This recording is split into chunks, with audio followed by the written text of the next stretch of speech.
you probably noticed I don't feel about that war the way we were told we were supposed to feel about that war, the way we were ordered and instructed by the United States government to feel about that war. You see, I'll tell you, my mind doesn't work that way. I got this real moron thing I do. It's called thinking. And I'm not a very good American because I like to form my own opinions. I don't just roll over when I'm told to. Sad to say, most Americans just roll over on command. Not me. I have certain rules I live by. My first rule, I don't believe anything the government tells me. Nothing. Zero. Nope.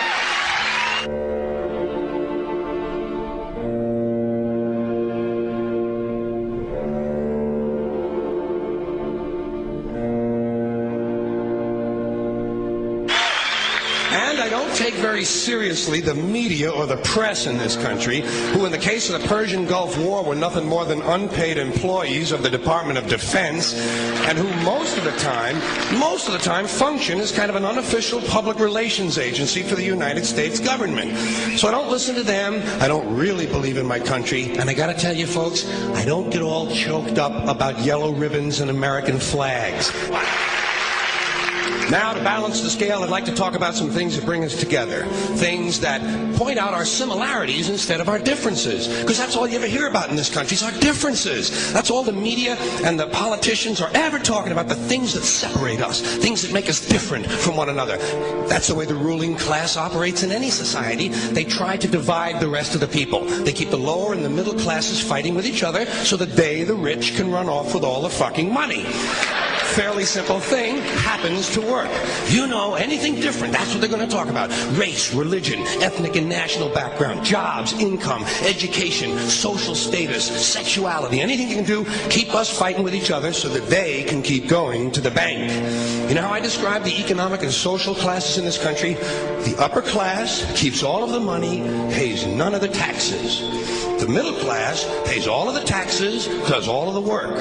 The poor are there just to scare the shit out of the middle class.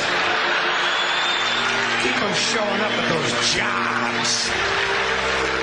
Politicians know that word. They use it on you. Politicians have traditionally hidden behind three things: the flag, the Bible, and children. No child left behind. No child left behind. Oh, really? Well, it wasn't long ago you were talking about giving kids a head start. Head start, left behind. Someone's losing fucking ground here. But there's a reason. There's a reason. There's a reason for this. There's a reason education sucks, and it's the same reason that it will never, ever, ever be fixed. It's never going to get any better. Don't look for it. Be happy with what you got. Because the owners of this country don't want that. I'm talking about the real owners now. The big, the wealthy, the real owners, the big wealthy business interests that control things and make all the important decisions. Forget the politicians. They're irrelevant. The politicians are put there to give you the idea that you have freedom of choice. You don't. You have no choice. You have owners. They own you. They own everything. They own all the important land. They own and control the corporations. They've long since bought and paid for the Senate, the Congress, the state houses, the city halls. They got the judges in their back pockets, and they own all the big media news, all the big media companies. So they control just about all of the news and information you get to hear. They got you by the balls. They spend billions of dollars every year lobbying to get what they want. Well, we know what they want. They want more for themselves and less for everybody else. But I'll tell you what they don't want. They don't want a population of citizens capable of critical thinking. They don't want well-informed, well-educated people capable of critical thinking. They're not interested in that. That doesn't help them. That's against their interest. That's right. You know something? They don't want people who are smart enough to sit around the kitchen table and figure out how badly they're getting fucked by a system that threw them overboard 30 fucking years ago. They don't want that. You know what they want? They want obedient workers.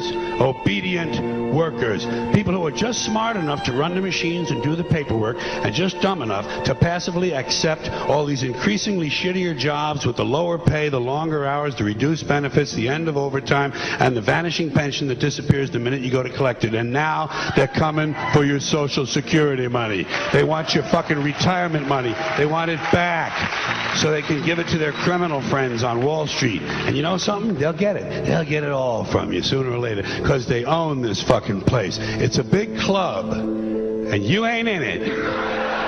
You and I are not in the big club.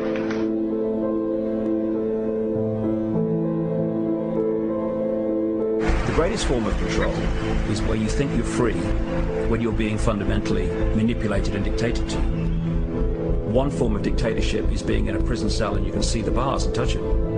The other one is sitting in a prison cell but you can't see the bar, you think you're free. What the human race is suffering from is mass hypnosis. We are being hypnotized by people like this. Newsreaders, politicians, teachers, lecturers. We are in a country and in a world that is being run by unbelievably sick people. The chasm between what we're told is going on and what is really going on is absolutely enormous. The greatest hypnotist on planet Earth is a oblong box in the corner of the room. It is constantly telling us what to believe is real. Historically, the control and manipulation of political opinion has been the Freemasons' main weapon in gaining control of countries and states. Once in control of the rulers and politicians of a country, laws and political structures could be changed in accordance with their agenda. However, since restricting the body does not necessarily mean restricting the mind, the Freemason recognizes that their plan for a global government hinges completely on subduing the masses to their agenda, and thus eliminating opposition to their cause. And the greatest threat to their plan, posing more danger than any army or law, is the threat of a free-thinking mind. In order to eliminate this threat and to achieve their objective, the Masons have set about the boldest plan ever devised: the complete control of every aspect of human life, your life.